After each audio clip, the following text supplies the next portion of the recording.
Has proved deadly for 2 hikers. A woman collapsed and died in the Tucson mountains this afternoon. And Saturday, another woman died while hiking at Dove Mountain. The heat has Forest Service and park officials warning everyone to be prepared during outdoor activities.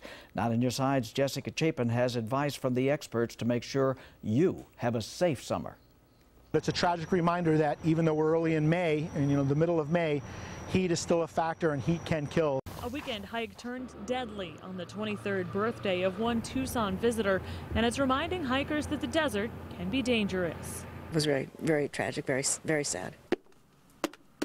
72-year-old Renee Gaffin hikes Sabino Canyon 3 times a month, and today she's taking special precautions. What kinds of things do you do? What do you do to make sure the heat doesn't get to you? I do things.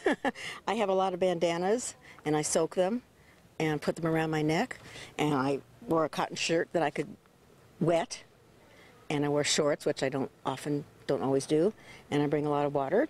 But she says not everyone comes prepared for the blazing Arizona sun. I see people here with no hats and little kids with no hats, no sunglasses. Forest Service spokesperson Heidi Schul says it's something they're trying to prevent. Rangers are encouraged to keep an eye out for unprepared hikers and let them know what they can do to stay safe.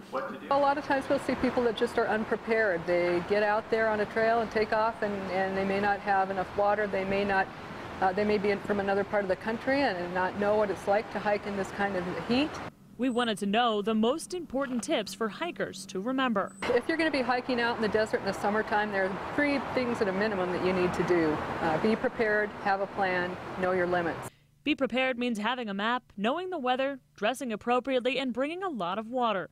Having a plan means knowing where you're going, tell someone you're leaving, and never hike alone.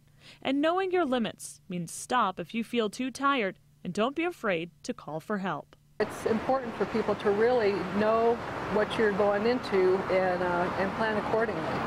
Another thing important to remember, several national parks are no longer selling bottled water. This includes Saguaro National Park and the Grand Canyon, so again, it's even more important to plan ahead.